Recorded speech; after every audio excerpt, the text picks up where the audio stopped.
Good morning, everyone. This is Sunday, January 24th, 2016. Our subject is truth. And Mrs. Eddy would say that truth is the subject of all the subjects, lesson subjects, that gets the most opposition. We certainly found it today in Plainfield because we had at least 2.5 feet of snow. And our parking lot is plowed, but most of the homes were not. And so I think there are 4 people here today in church. But we will have a... But we will carry on. We will carry on, absolutely, undaunted. Thank you. We are so grateful. Thank you. We are grateful. Well, Bella was essential in getting Jeremy here. As long as we had Jeremy here, we could broadcast. So, okay, the golden text, buy the truth and sell it not. And we had a wonderful Bible study yesterday. There was a record attendance, and you hadn't listened to the recording, you should. It was excellent. Thank you, Betty, and all those who participated. Lawrence, I'll defer to you if there's anything you wanted to start with. Oh, there was citation 13 in Science and Health is where it says your true course is to destroy the foe and leave the field to God, life, truth, and love, remembering that God and His ideas alone are real and harmonious. I just wanted to see if people have thought about that, what this foe is.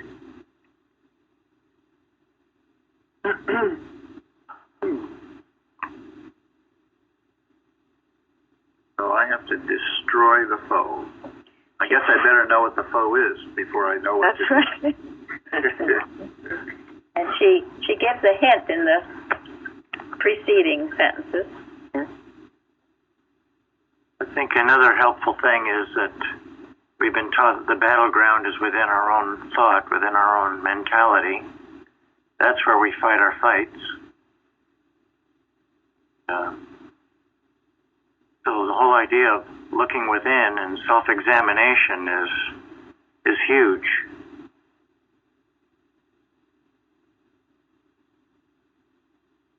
Anybody have any foes they got to deal with? Well, I like the word lurking. Lurking error, lust, envy, revenge, malice, or hate. Because it doesn't want to be obvious and out in the open, because that's the error's way of operating is in secrecy. Wants to do what it wants to do, but it doesn't want to get caught, so it tends to lurk. Yeah, that's why one of the main things in healing is to getting things out into the open, into the light of truth. They fester in the dark. And the tendency is, if you have a lurking error, the error in you wants to what? Cover it up. Yes. Hide. Yes. Wants to hide. So you have to be willing to let it, and that requires humility to admit. You have to start with admitting that there's something wrong in the first place. Not to just say, oh no, I'm fine, everything's great, like Linda posted something on the forum. Linda, you want to read at least part of that, if you have it handy? I do. And that's good. And I think was it talking about a marriage, or? Well, it was talking about the marriage of Ananias and I don't know how to say her name. Sapphira. Sapphira. And that they were, really the hypocrisy was not good for their marriage. But it also was talking just in general in the home and in the church. It says we're careful to veil, but safely behind the walls of our own homes we have a tendency to let it hang all out, all the anger and temper, unkindness and inconsiderateness, selfish demands and pride and childish behavior. And as a result, many Christian homes are riddled with strife. But when some concerned Christian might ask you how things are going, you would say, oh, just great. We're getting along better than we ever did. and excuse our dishonesty by telling ourselves that our home is a private matter. This is phony spirituality, and it's contagious. And when other Christians see other Christians getting away with it, they find it easier to try themselves.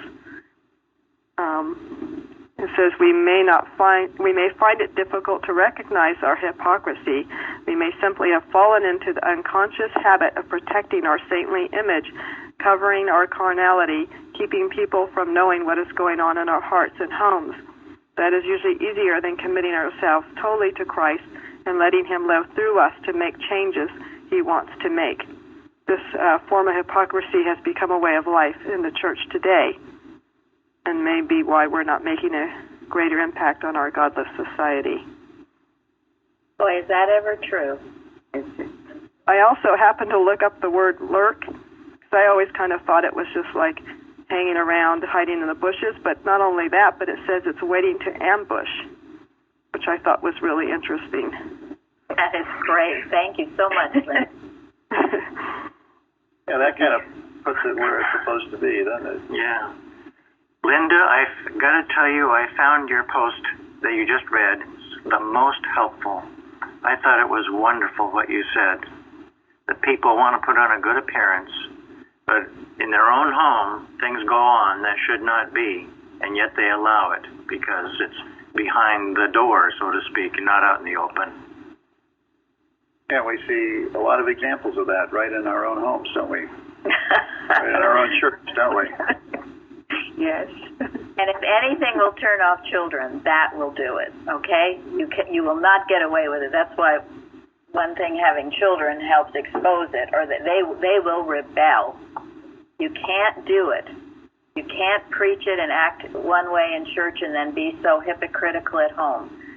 You know, Mrs. Evans used to be relentless. She would call it behind closed doors, and she was relentless about it just for this reason, because she knew what it would do in destroying not only your home, but in destroying the church. And it was quite, some people thought it was invasive. She would get involved in people's lives. She would get involved in their families. And there were some people who couldn't take it, who thought it was quite intrusive. But it was for this purpose. She was sniffing out stuff that needed to be sniffed out for the purpose of healing it. And it's pretty obvious that Ananias and Sapphira had something like that going on. Otherwise, how could they have colluded in the dishonesty together? And it ended up killing them both. And that's what we call it, a toxic relationship. It will do that. And I love where Mrs. Eddy says that, well, lurking, error, lust, envy, revenge, malice, or hate will perpetuate or even create. And then she says the belief in disease. So what does that last part mean? Will perpetuate or even create the belief in disease. How does that work?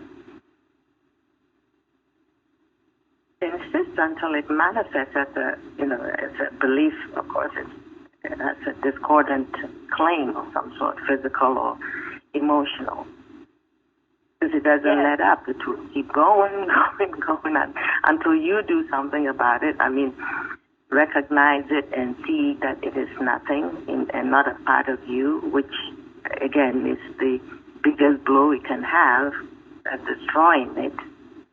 Then you leave it, you keep the truth in thought. Truth of reality being God alone and His ideas. Thank you. Yes. Yeah, because disease really is the body's way of rebelling against a lurking error, a foe that hasn't been destroyed. Whether it's in your own thought or in your family or in your home or wherever, the sign that there's a foe that needs to be destroyed. And that's all it is, so it's nothing to get too dismayed about, although we all do, but that's what it is. Keep it that way. keep it in subjection. Realize it's there to teach you a lesson, that something's going on that shouldn't be if disease becomes present. But the point being, too, the belief, whether it's hatred, revenge, envy, all of those, and the physical manifestation are both one and the same thing. And it needs to be destroyed, and it can be destroyed by knowing what? The truth. And love. Yes, love, truth. Life, truth, love are a law of annihilation against everything unlike themselves. As you begin to express those qualities of God and stand up to whatever error is presenting itself in your home, it can be healed. If not, it will be perpetuated. It will go on and on and on until you have to meet it in some huge form at the end of the road, and no one really wants to do that. And I mean, as a practitioner, and I know Florence sees it too, what happens, people call. They've allowed something to go on in their home for years and years and years and years, and finally it seems to be so big there is no hiding it, no covering it. You've got to deal with it. But better to deal with it early. Agreeing with our adversary quickly.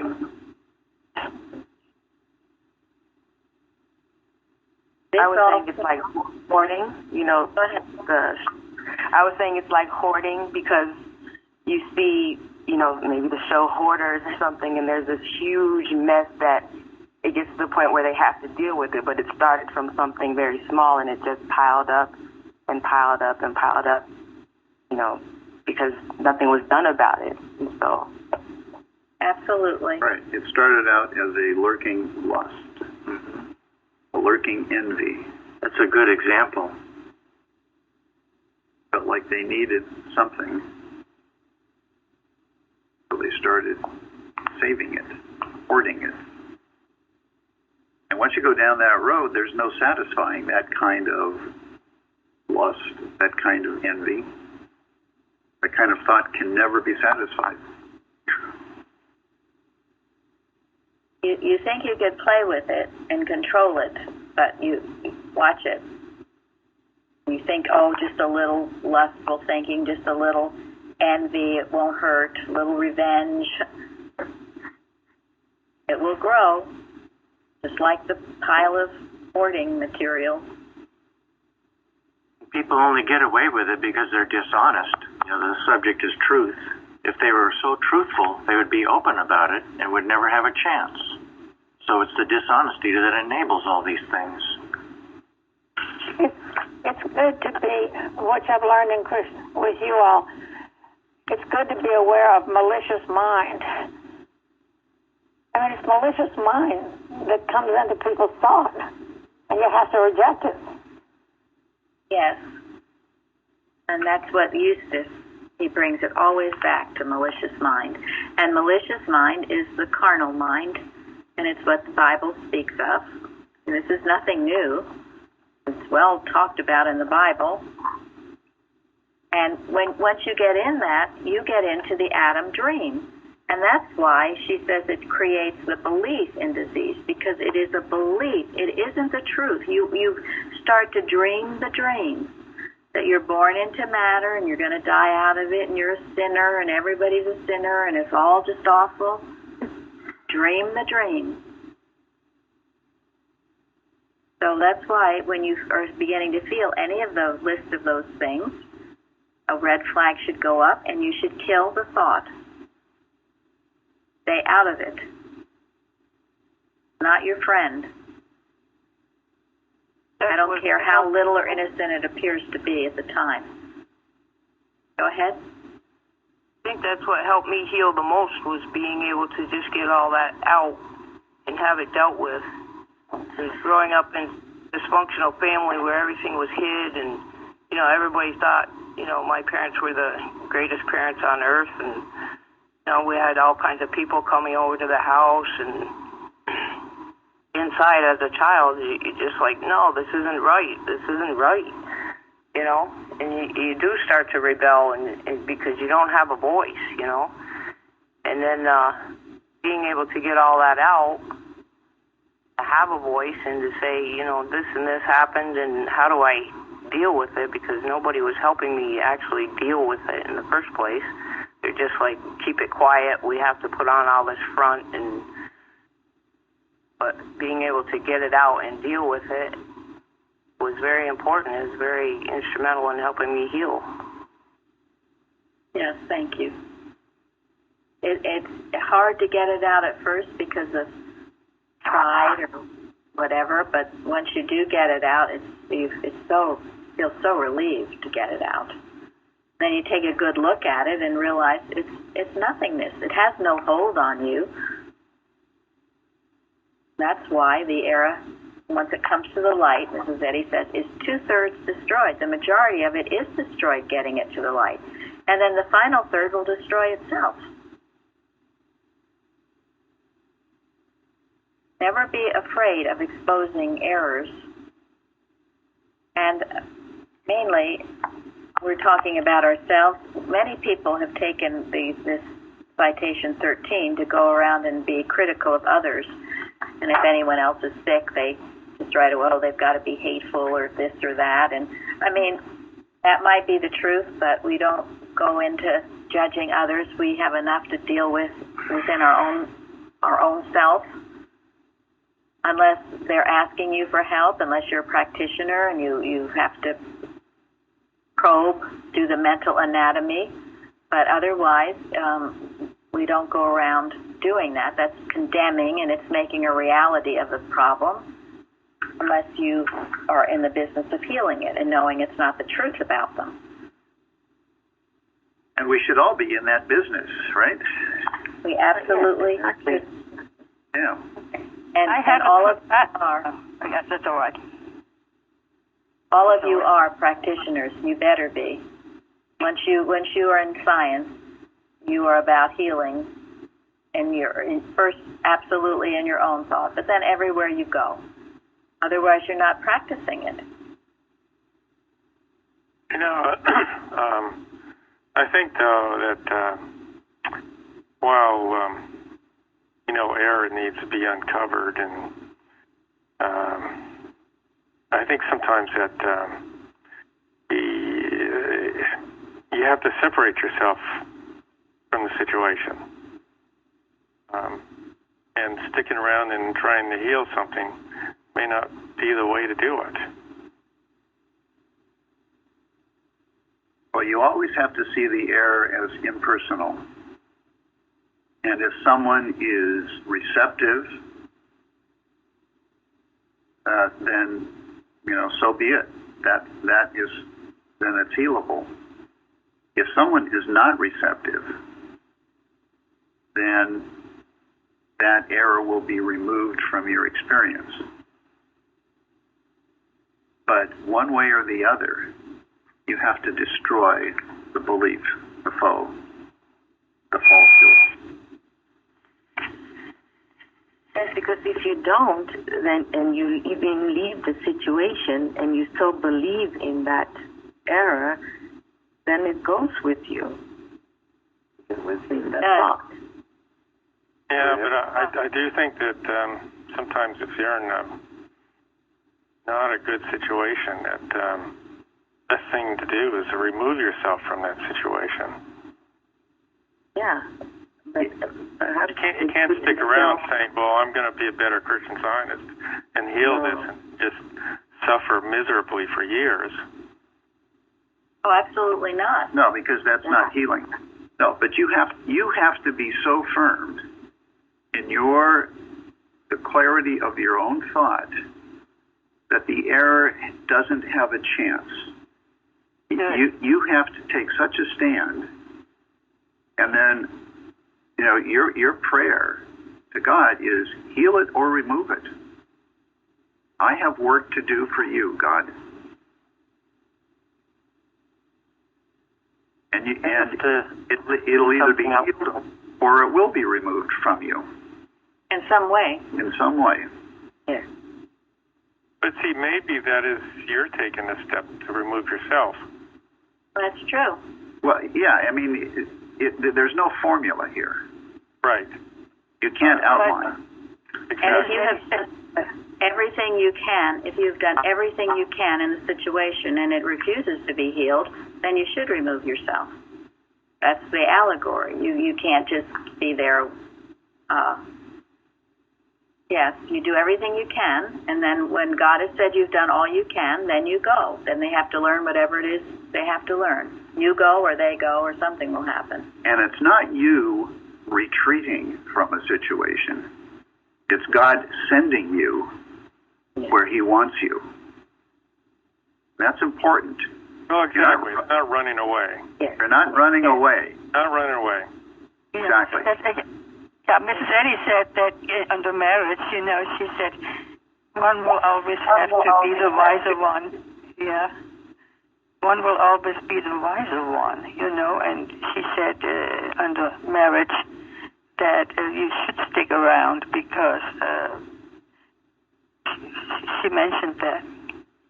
Right, and every case is different, and there is no formula, and there's some situations that are impossible. And she said that, but she also divorced her second husband.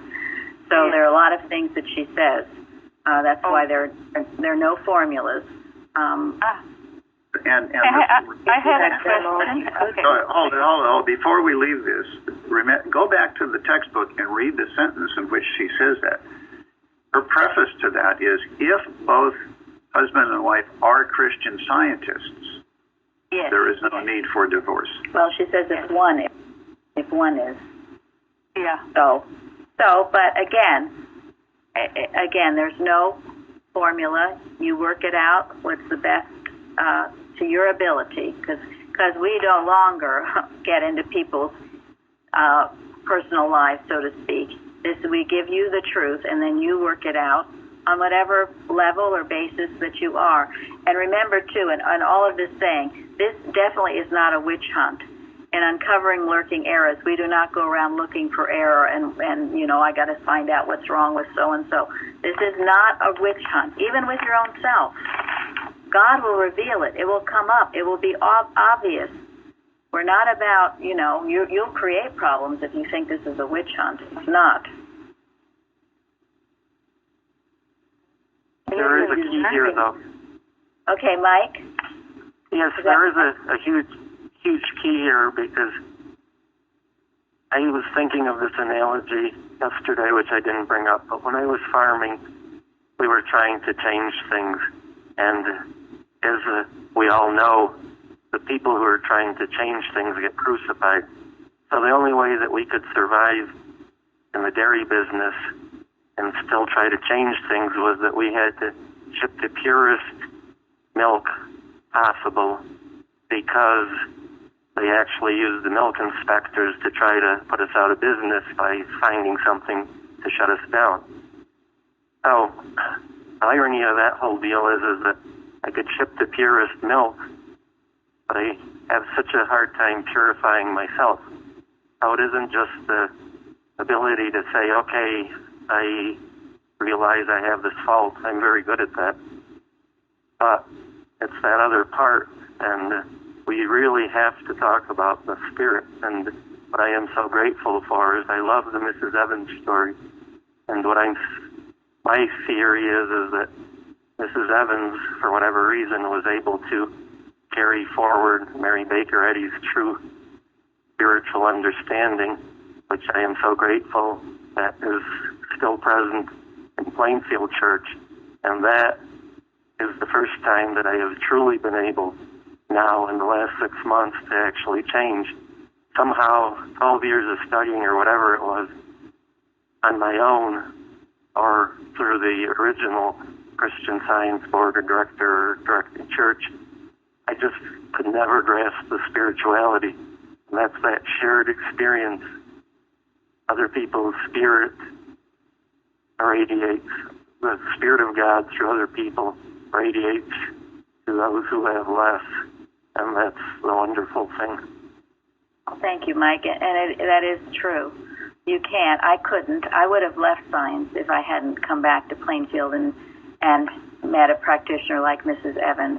And she was so free with her experiences. She would tell you anything, and her life was an open book. I mean, we went into her house, a lot of us, to clean, to do everything. She couldn't hide anything. It was all out in the open. Nor would she want to, because she knew that was dangerous.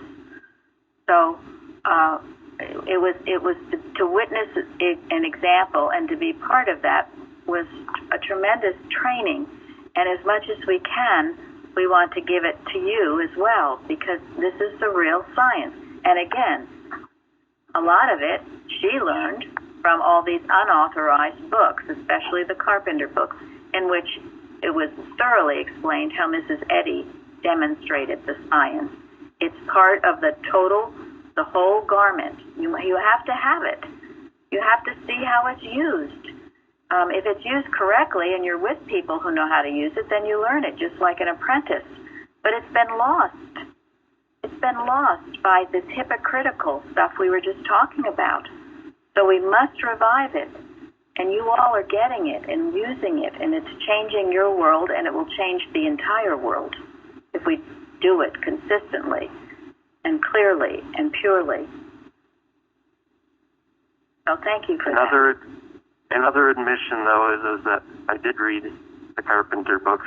I did, because when things weren't working, I mean, I so believed from my first, I guess there was some spirit that came through that I recognized was beyond anything that I had ever experienced in all my material years. And so and when I first read Science and Health, I so believed in Mary Baker Eddy that I knew it was the truth, but I could just never make that leap, cross that great gulf on my own, even by reading. I mean, it was helpful. Reading the Blue Book was helpful. I mean, these things got me through, but it never made me a true Christian Scientist. And Thank you. I'm not saying I am one That's today. the same experience I had, too. I have to second that. Yes. No, I do understand completely. Right. So In fact, I have wondered, if you don't have this, what we have here, I'm not sure those books you would continue to read or you would find them meaningful. You have to have a way to use it and express it. And it starts. Oh, yes. But I would continue to read them because they gave me hope. I mean, they always gave me hope, and as a matter of fact, what caught me and finally to come to Plainfield was I do have difficulty with technology, and I finally listened to the thing I watched. And when that story came up, I think I said it once before, but when the story came up about Mrs. Evans waking up and calling you and telling you your watches weren't really right, I mean, it's like, wow, this is the truth. This is what now I understand how Mrs. Eddy knew that the people in her household weren't watching properly. That was just such a revelation. Yeah. When we first discovered Spiritual Footsteps and started reading it, we were in the middle of our law case that was brought against us by Boston, and it was like a lifeline. Because as we were reading it, we could see in her experience in her home the same kinds of things that we were going through here. And it was, as you said, Mike, it was an incredible hope for us. It was so clearly God giving us something that we needed, that we could relate to about Mrs. Eddy's own experience, that helped us get through our own experience and put that law case behind us and move forward. It really is God working. And that's why these books are so invaluable. We have had everything we have needed when we have needed it, including those books. They came and we drank them like thirsty people, and everything suddenly made sense. It all made sense. And that's why I could never leave this, because I know it is the truth. It's the truth, and I haven't seen it anywhere else. Not like this. No, not like this. Not like this. And Florence, she got the tapes, and a lot of people got the tapes of Mrs. Evans' classes, but boy, did they change Florence's life and everything, and that's why she's here. Absolutely. I mean, finally I could hear something I could do, just to put in practice something I could actually do, which is practicing science. Even simple things like I said the other day, like you say, wake up in the morning, first thing, read your lesson. And then I started to do that. I mean, whatever I heard from the tapes, I started to do, but they were practical things to do. So, I'm forever grateful, really. And you see in those practical things, in that obedience, more understanding unfolded. But you were willing to do it, to be obedient, to do whatever, these things that we were asked to do. And so it is. I found it that way too. It takes a bit of faith and trust. In precepts, I think it said with Mrs. Eddy, she had her students, because some people protested this, but her students, whatever Mrs. Eddy said to her students, what would happen? They did it. Yes, they did it. Thank you. They did it. They didn't argue, and if they did, they probably got whopped over the head. They did it. Now, some people would say, oh, look at all that control. They're not thinking for themselves. Well, honey bunches, that enabled them eventually, when she was no longer there, to do what? Think for themselves. Yes, with the work and carry on the mission, but it enabled them to get a connection with God that no one could break. No one could break. And that's what's going on here. When you follow obediently, maybe some things people, we're not thinking for yourself. You should be able to do whatever you darn well please. Well, that doesn't even work in a business, for heaven's sakes. There's some things you have to learn. There's some things you need to do to follow. But eventually, you will find you have this incredible connection, and you hear God's voice. I'm telling you, if anyone could have been accused of being Mrs. Evans' Press pound. puppet or whatever, it would have been me. I did everything. I washed Please floors. enter your password. Then press pound. I washed floors, I cooked, I cleaned, whatever. She snapped her fingers. Unfortunately, the system cannot process your entries. Please try again later. Goodbye. Everybody still there? Yep. Yes. Yeah, I'm here. They didn't like what I was saying. Well, anyway, eventually when it came to a point where she was no longer here, I found there was something in me. I couldn't believe it. I had a strength I never knew I had. And so it is. So where people who give me that argument, I can argue back just as clearly on that one.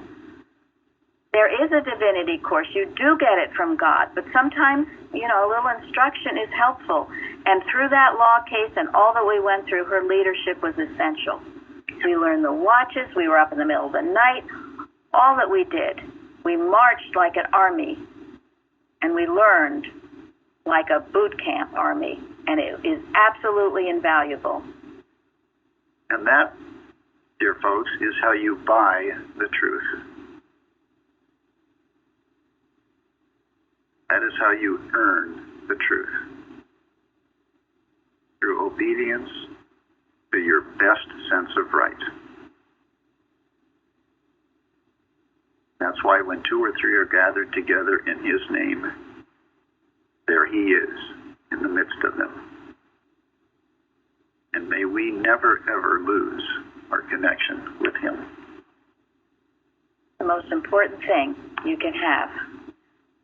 Now, Florence, was there anything else that you wanted to go to? No, not really. I think we covered that well. That was a good one to discuss. I wanted to talk about number 5 in Science and Health, and who could read it for us.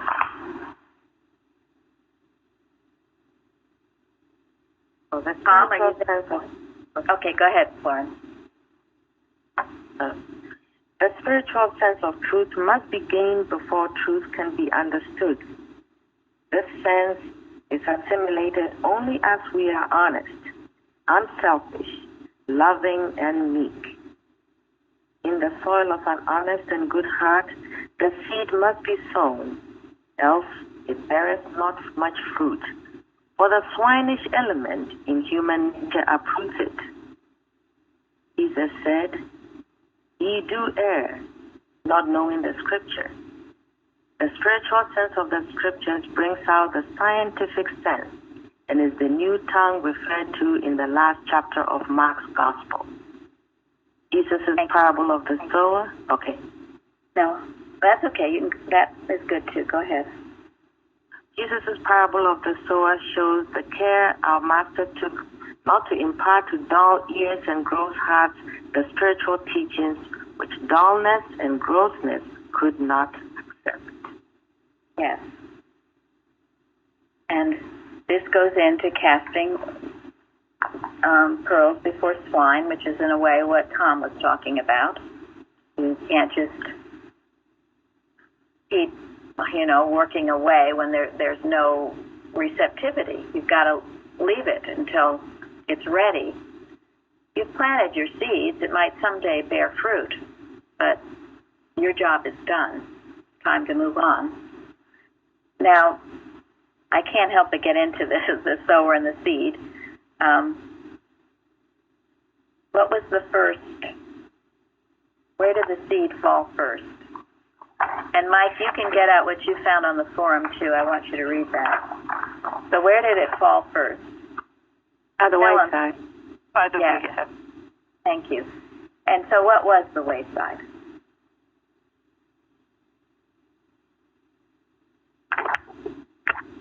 Well, it didn't get in the dirt at all. I mean, you didn't even have a chance to grow. It didn't get anywhere. Yeah, it was kind of a sideshow for that person. It wasn't important enough to make it, right in the soil. But also it says the wicked one caught him. Yeah.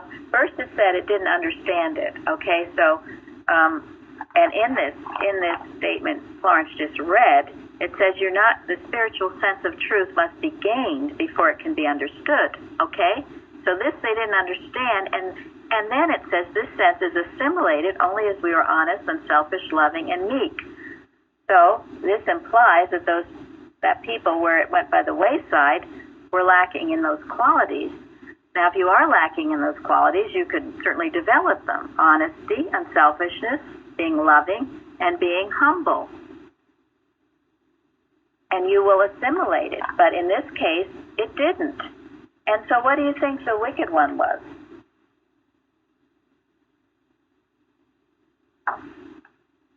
The impersonal opposition to truth that always is looking for a way to discredit it. I think a lot of times it happens in Christian Science when people want to read and study it, and it never gets beyond an intellectual exercise. You get hung up in the words without the feeling or the meaning that really is represented by them. And therefore, it's easy to find, in an intellectual sense, something to be critical about. She says there's no matter. Think about that.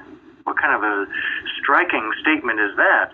People will look at that and not get beyond the words themselves and then be critical and judgmental of Christian Science. Yes. Yeah. may I say a word? May I say a word now that fits into this what you said? Isaiah 21, woe unto them that are wise in their own eyes and prudent in their own sight. I think that fits in. Doesn't that fit into there? Well, yeah, they think they know maybe something better than God. Lawrence, what were you going to say? No, I was agreeing because if you know you're already full, so where is it going? Yeah, right. Well, and I think of it too. We've had people that come to church and seem, fairly interested, and then they go home and maybe tell somebody in their family, and what happens? Oh, don't forget about those people, and then they go with it. Yes. Or the person in their family is not excited about it and they lose their enthusiasm because of it. Or Yes. They don't. Oh, you don't want to go to church every week, or those people. They're demanding too much. Someone else going to. Or you go home and you look it up on the internet. Lord knows what you'll find there about Christian Science. I think this is found Plainfield on the internet. Oh, well, that's true. And you went to the right place, and you had some honesty and all of those qualities. You went hungering and thirsting instead of. I sure did. Yeah. And yes, you came empty, and so you were able to assimilate. But if you just come, like Gary, what did you call it first? Just try it out, or a dabbler. Yeah, dabbler. And then all these things will tell you not to. That's the wicked one. They'll just whoosh you up really fast. You really have to make it your own before you try to share it with someone else. You just have to understand and love it, and, like you said, be obedient. Yes, that's an excellent point. Right, because God will lead you to the receptive heart. Mm-hmm. I lost the sound. And you will begin to recognize the receptive heart as you understand science yourself better. You will, right. And in the meantime, while you're assimilating, it's better not to be blabbing it around to other people who might be the wicked one who would try to talk you out of it. You have some wisdom there. Sometimes it is important to just talk about it, but sometimes it's equally as important to keep your mouth shut. Yeah. Remember, the wicked one is not a person. Right. It is lust. It is envy. It is revenge. Right. Well, it is selfishness. Yeah, it might wear the face of someone who wants to, keep you out of Christian Science. Right. It'll come to you that way through someone quite close, probably. Yeah. Oh, yeah. Usually it is. Okay. So what about the stony places? That's where your heart is hard and you don't have a true sense of sin or repentance for it. Good. That's a good. Very good. Yeah. Mrs. Eddy calls it the adamant of error. There's so much pride, it's impenetrable. Well, it says he first hears the word, and he's very joyful about it. But there again, it hasn't taken root, hasn't assimilated. It's stony and hard. And because it has no root, then what happens? The sun was up and they were scorched. Because they had no root, they withered away. That's not what I'm reading. No, he has a because of the word. Other people come in and say, "Oh no, that's wrong," or whatever. Right? Or maybe you have to take a correction. First, it all seems really great and wonderful, and then you have to take a correction. Maybe you're told your forum wasn't that great, or I don't know, something. And then, because of the stony place in your heart, the adamant of error, the self-justification, self-love, self-will, self-righteousness, what happens to you? You're offended. Get offended. You are offended. It's amazing how self-righteousness will harden the heart. Somebody with a hard heart is ripe to be offended. Absolutely. So it didn't grow root. You're offended. Some little thing. Usually it is some little thing. And whoosh, you're gone. And that's why I tell you, everyone should know taking offense by heart. Mrs. Eddy's article. Mm-hmm. It has saved me many a time. She said no one can offend whole-souled woman, unless the offense be to God. So if you ever feel offended, you go back to that article and get your equilibrium. And remember, rebukes are good if you take it in the right spirit. It'll be your greatest teaching ground. You'll learn the most from it. We've talked about it. Work through the persecution. Even if you're right and everybody else is wrong, work through it. You'll gain tremendous ground. Eustace has a very helpful article, Unselfed, in which he says you can't be offended by what people say or do. Whether they do something, don't do it, say or don't say it.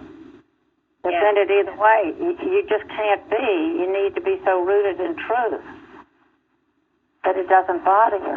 That's exactly right. And boy, could he have gone off with his marbles, but he did not.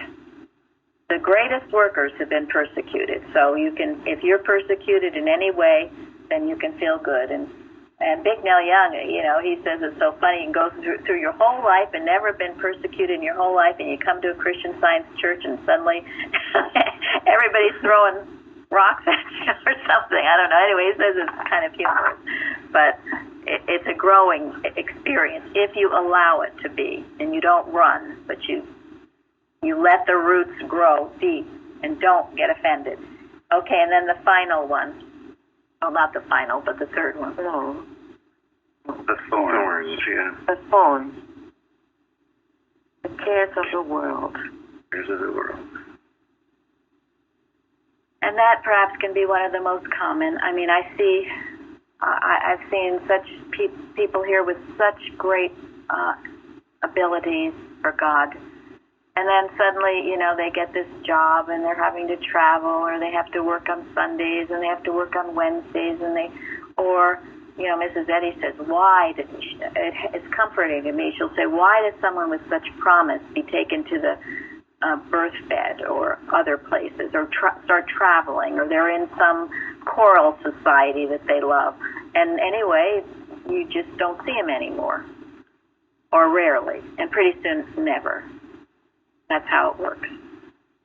There's an endless stream of excuses to be busy.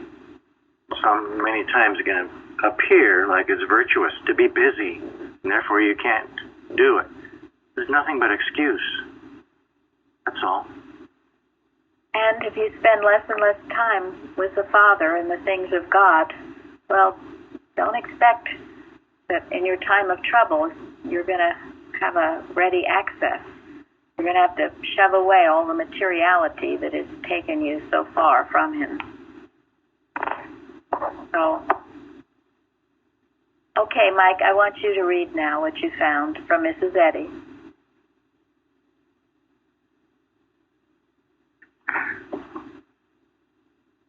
Mike, are you there? If someone has it on their tab, Hello. Linda, okay, go ahead, Mike.